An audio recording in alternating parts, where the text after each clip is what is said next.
ಹಾಸನದಲ್ಲಿ ಈ ದಿವಸ ನೆರೆದಿರುವಂಥ ಎಲ್ಲ ದಿಟ್ಟ ಹೋರಾಟಗಾರ ಬಂಧುಗಳೇ, ಈ ಪ್ರಕರಣ ಬಯಲಿಗೆ ಬಂದ ತಕ್ಷಣದಲ್ಲಿ ಒಂದೇ ಥರದ ಪ್ರತಿಕ್ರಿಯೆಯನ್ನು ಹಲವು ದಿಕ್ಕುಗಳಿಂದ ನಾವು ನೋಡಿದ್ವಿ. ಎಲ್ಲಕ್ಕಿಂತ ಮೊದಲು ಯಾರು ಅಪರಾಧಿಗಳಾಗಿ ಪೆನ್ಡ್ರೈವ್ ಒಳಗಡೆ ಧ್ವನಿಯ ಮೂಲಕನೋ ದೇಹದ ಮೂಲಕನೋ ಸರಿಯಾಗಿದ್ರೋ ಅಪರಾಧಿಗಳಾದಂಥವರು ಪೆನ್ಡ್ರೈವನ್ನು ಹಂಚಿದ್ಯಾರು ಅನ್ನುವಂಥ ಪ್ರಶ್ನೆಯನ್ನೆತ್ತುತ್ತಾ ತಮ್ಮ ಜವಾಬ್ದಾರಿಯಿಂದ ನುಣುಚಿಕೊಳ್ಳುವಂಥ ಪ್ರಯತ್ನ ಮಾಡಿದ್ರು. ದೌರ್ಜನ್ಯಕ್ಕೆ ಒಳಗಾದಂಥ ಹೆಣ್ಣು ಮಕ್ಕಳನ್ನ ಇದರಲ್ಲಿ ಕಟಕಟೆಯಲ್ಲಿ ನಿಲ್ಲಿಸಿ ಅವರನ್ನೇ ಅಪರಾಧಿಗಳನ್ನಾಗಿಸಿ ಗಂಡಾಳ್ವಿಕೆಯ ಪಿತೃಪ್ರಧಾನ ದೌರ್ಜನ್ಯ ಮನಸ್ಥಿತಿಯ ಅನೇಕರು ತಮ್ಮ ಜವಾಬ್ದಾರಿಗಳಿಂದ ನುಣುಚಿಕೊಳ್ಳುವಂಥ ಪ್ರಯತ್ನ ಮಾಡಿದ್ರು.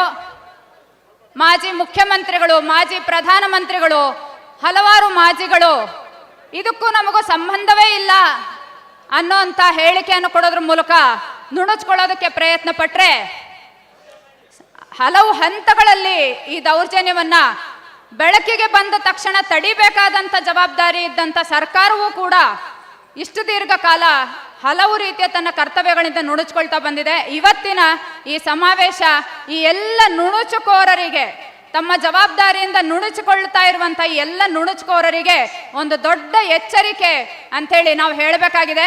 ನಿಮ್ಮ ನಿಮ್ಮ ಜವಾಬ್ದಾರಿಗಳಿಂದ ನುಣುಚಿಕೊಳ್ಳೋದನ್ನು ನಿಲ್ಲಿಸಿ ಬಂದು ಇಲ್ಲಿ ನಡೆದಿರುವಂಥ ಈ ಬಹಳ ದೊಡ್ಡ ಒಂದು ದೌರ್ಜನ್ಯ ಪ್ರಕರಣಕ್ಕೆ ನ್ಯಾಯ ದೊರಕಬೇಕಾದ್ರೆ ಆಗಬೇಕಿರುವಂಥ ಕೆಲಸ ಏನು ಅದರ ಬಗ್ಗೆ ಗಮನ ಹರಿಸಿ. ಇಲ್ಲಿ ಘಟನೆ ನಡೆಯೋದಕ್ಕಿಂತ ಮುಂಚಿತವಾಗಿ ಈ ಎಲ್ಲ ಪ್ರಕರಣಗಳನ್ನ ಮೊದಲಿನಿಂದ ತಿಳಿದಿದ್ದಂಥ ಆಡಳಿತ ವ್ಯವಸ್ಥೆ ಕೂಡ ಇದರಲ್ಲಿ ತಪ್ಪಿತಸ್ಥರ ಸ್ಥಾನದಲ್ಲಿದೆ. ಬಂಧುಗಳೇ, ಇವತ್ತು ಇಲ್ಲಿ ನಾವು ನೋಡ್ತಾ ಇರುವಂಥದ್ದು ಒಂದು ಬಹು ಹಂತಗಳ ಇಡೀ ವ್ಯವಸ್ಥೆಯ ವೈಫಲ್ಯ.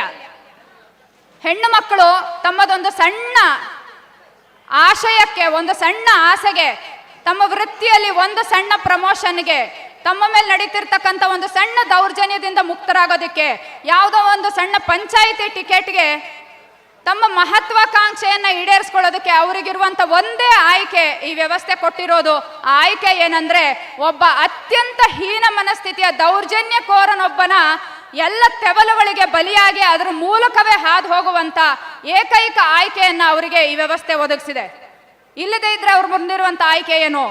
ಅವರು ತಮ್ಮ ಕೆರಿಯರನ್ನು ತ್ಯಾಗ ಮಾಡಬೇಕು, ಅಥವಾ ವೃತ್ತಿ ಬದುಕಿನ ತಮ್ಮ ಆಸೆಯನ್ನು ತ್ಯಾಗ ಮಾಡಬೇಕು, ರಾಜಕಾರಣಿ ಆಗುವಂಥ ತಮ್ಮ ಮಹತ್ವಾಕಾಂಕ್ಷೆಯನ್ನು ತ್ಯಾಗ ಮಾಡಬೇಕು. ಯಾಕೆ ಸದಾಕಾಲ ಈ ತ್ಯಾಗಗಳ ಹೊಣೆಯನ್ನ ಹೆಣ್ಣು ಮಕ್ಕಳ ಹೆಗಲಿಗೆ ಹೊರಿಸಬೇಕು? ಯಾಕೆ ಸದಾಕಾಲ ಅಪರಾಧಗಳ ಹೊಣೆಯನ್ನ ಹೆಣ್ಣು ಮಕ್ಕಳ ತಲೆಗೆ ಕಟ್ಟಬೇಕು?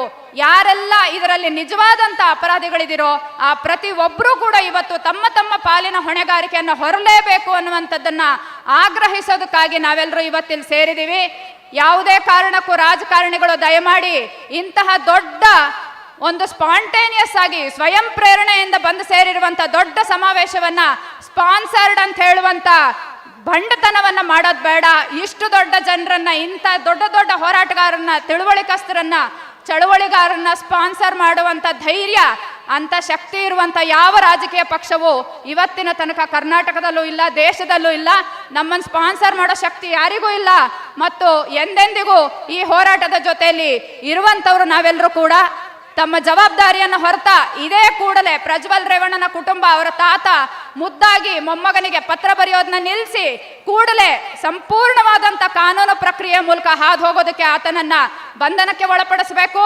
ರಾಜ್ಯ ಸರ್ಕಾರ ತನ್ನ ಜವಾಬ್ದಾರಿಯನ್ನ ಸಂಪೂರ್ಣವಾಗಿ ಈಡೇರಿಸ್ತಾ ಕೇವಲ ಇದೊಂದು ಪ್ರಕರಣದಲ್ಲ, ರಾಜ್ಯಾದ್ಯಂತ ನಡೆದಿರುವಂಥ ಮಹಿಳೆಯರ ಕೊಲೆ, ಕಗ್ಗೊಲೆಗಳು ಮತ್ತು ದೌರ್ಜನ್ಯ ಪ್ರಕರಣಗಳನ್ನ ಪೂರ್ಣ ಪ್ರಮಾಣದಲ್ಲಿ ಸಮಗ್ರವಾಗಿ ಪರಿಶೀಲನೆ ನಡೆಸೋದಕ್ಕೋಸ್ಕರ ಒಂದು ವಿಶೇಷವಾದಂಥ ಉನ್ನತ ಮಟ್ಟದ ತನಿಖಾ ವ್ಯವಸ್ಥೆಯನ್ನ, ತನಿಖಾ ಸಮಿತಿಯನ್ನ ಅದು ರಚನೆ ಮಾಡಬೇಕು. ಮತ್ತು ಪ್ರಧಾನಮಂತ್ರಿಗಳು ಗುಹೆಯೊಳಗಿನಿಂದ ಹೊರಗಡೆ ಬಂದು ತಮ್ಮ ಬಹಳ ನೆಚ್ಚಿನ ಪಾರ್ಟ್ನರ್ ಇನ್ ಕ್ರೈಮ್ ಇವತ್ತು ಈ ಶಿಕ್ಷೆಯಿಂದ ತಪ್ಪಿಸ್ಕೊಳ್ಳೋದಕ್ಕೆ ಕಾರಣರಾಗೋದನ್ನ ಬಿಟ್ಟು ಗುಹೆಯಿಂದ ಹೊರಗೆ ಬಂದು ನೊಂದ ಹೆಣ್ಣು ಮಕ್ಕಳನ್ನ ಅಳಲನ್ನ ಕೇಳಬೇಕು ಅಂತೇಳಿ ನಾವು ಆಗ್ರಹಿಸ್ತೀವಿ.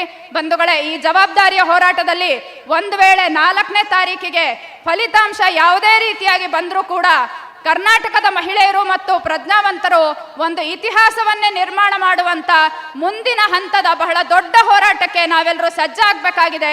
ಆ ಹೋರಾಟಕ್ಕೂ ಕೂಡ ನಮ್ಮೆಲ್ಲರ ಸಿದ್ಧತೆಯಾಗಿ ಈ ಸಮಾವೇಶ ಇವತ್ತು ಯಶಸ್ವಿಯಾಗಿದೆ ಅಂತ ಹೇಳ್ತಾ ಇದರಲ್ಲಿ ಪಾಲ್ಗೊಂಡಂತ ಇಲ್ಲಿನ ಸ್ಥಳೀಯ ಸಂಘಟನಾ ಸಮಿತಿಗೂ ಮತ್ತು ನಿಮ್ಮೆಲ್ಲರಿಗೂ ಅಭಿನಂದನೆಗಳನ್ನ ತಿಳಿಸ್ತಾ ನನ್ನ ಮಾತುಗಳನ್ನ ಮುಗಿಸ್ತೇನೆ. ಎಲ್ರಿಗೂ ಜೈ ಭೀಮ್, ಲಾಲ್ ಸಲಾಂ. ಘನತೆಯ ಬದುಕು ಮಹಿಳೆಯರ ಹಕ್ಕು, ಮಹಿಳೆಯರ ಹಕ್ಕು, ಘನತೆಯ ಬದುಕು ಮಹಿಳೆಯರ ಹಕ್ಕು.